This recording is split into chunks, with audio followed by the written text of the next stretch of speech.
Hey there! Need a domain name but also a bit of help so you don't make mistakes or waste time? I've got you. I'm going to show you how to get a domain name using Hostinger, and of course, I'll throw in some personal tips so you don't mess things up like I did back in the day. Let's learn from my mistakes. What's a domain name in the first place?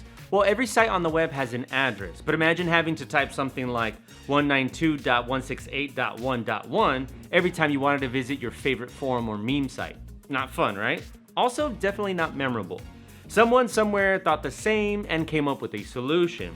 A domain name is just a human-friendly shortcut to a specific website. It masks all those numbers with something way easier to remember, like Amazon, Facebook, you get the idea. Also, before buying a domain name, we should understand what actually makes up a domain name and what you're paying for. There are two main parts to every domain.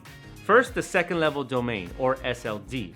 This is a unique name you choose, like Mario Cooks or Dog Yoga Tips. It's the part before the dot, so keep it short, simple, and memorable. Try to avoid weird spellings unless that's your whole brand vibe. Keep in mind the same name can exist across different full domain names, like workshops.com and workshops.net. Two different people can own those. Of course, that might not be ideal for your brand if people confuse you with someone else. Now, the second and maybe even more important part is a top level domain, or TLD. That's the part after the dot, like .com, .org, .coffee. Yes, that exists. There are actually a surprising number of options to select from, some kind of wacky. And it's not just decoration, each extension can actually represent different things. .com, it's the most trusted and widely recognized extension, great for business, and honestly, it's the default people think of when typing a website. .net, still a solid choice, it's a good backup if the .com is already taken. It works especially well for tech sites or projects involving digital products. .org, best suited for nonprofits or community-driven sites. Most people naturally associate .org with organization, so it communicates your purpose right away. .edu, .gov, .mil, these are restricted. Unless you're an official institution, don't even try. Seriously, you won't get one. Then you have 1,500 plus specialty and country-specific domains like .ca, .shop, .co, .uk, and so on. Just one thing to keep in mind. Many country-based domains are restricted to that country's residents. Want a CA domain? You'll need to be Canadian or go through a domain name registrar that handles that process for you. Go for these country-specific extensions only if your audience is local. Otherwise, more international extensions usually work better nowadays. Now, combining all of this, you get a domain name that looks like this. But what actually determines its price? Well, in some cases, it's the name itself. For example, a domain name with the keyword insurance will cost more simply because it's a highly domain name search term. But in most cases, the extension plays a bigger role in determining the overall price. You could get the same name with a .com for $400 or just $4 depending on how in demand it is. Alright, now that you know what a domain name is, here's how to get a domain name. The most important step is choosing a reputable domain registrar. Avoid the shady ones for obvious reasons. We don't want to waste time or money on empty promises. So, where to buy a domain? Stick with trusted, cheap domain name registration providers like Hostinger, Namecheap, or even Google Domains. But if you're asking me directly, where should I buy a domain? Well, I've found that Hostinger has the best offer, hands down. It's also one of the easiest platforms to use, especially for beginners. If you're getting your very first domain, I highly recommend using the link below and grabbing it from Hostinger. And if you pair it with a hosting subscription, you unlock full AI integration plus a powerful set of WordPress tools to really take your project to the next level. So, how to get a domain with Hostinger?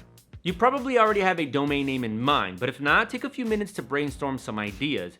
Aim for something short, catchy, and brand friendly. You want a name people can say, spell, and remember easily. Try to avoid unusual or complex spellings. If it's not clear when spoken out loud, it won't stick in people's minds. Simple is memorable.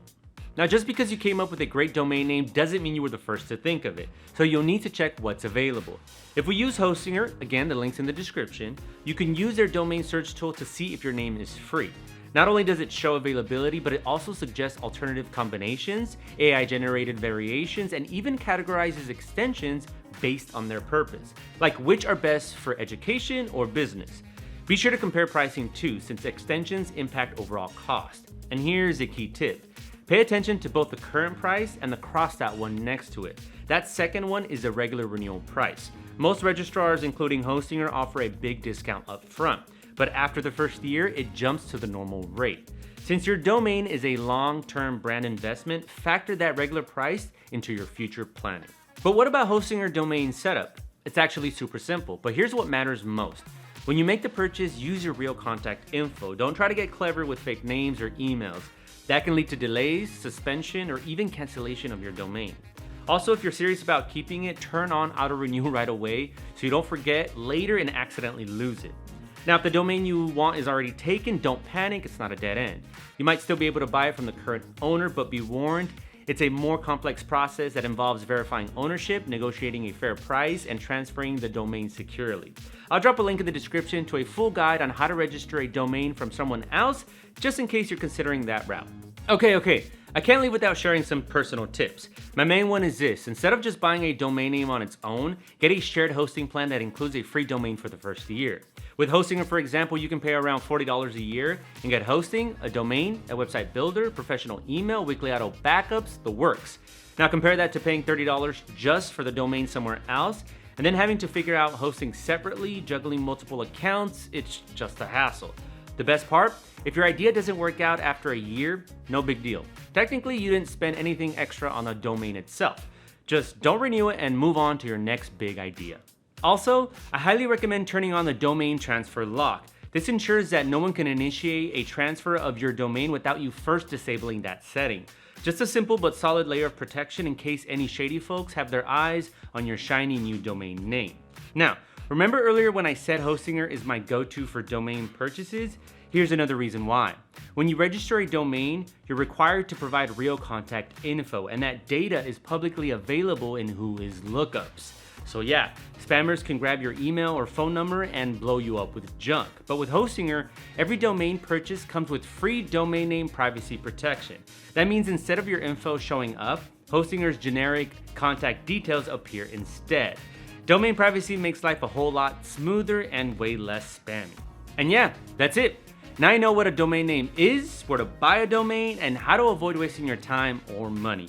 Personally, I always go with the hosting bundle. It's hands down the cheapest and simplest way to get a full web package without the hassle. But either way, you're all set to conquer the web. Go on, spread your brand. If you want to see a full comparison of domain versus hosting or dive deeper into domain names for beginners, drop a comment down below and let me know. You'll also find my full Hostinger review linked in the description, along with exclusive deals on Hostinger domains. If this video helped you out, hit that like button, subscribe for more no fluff tips, and I'll catch you in the next one. See ya.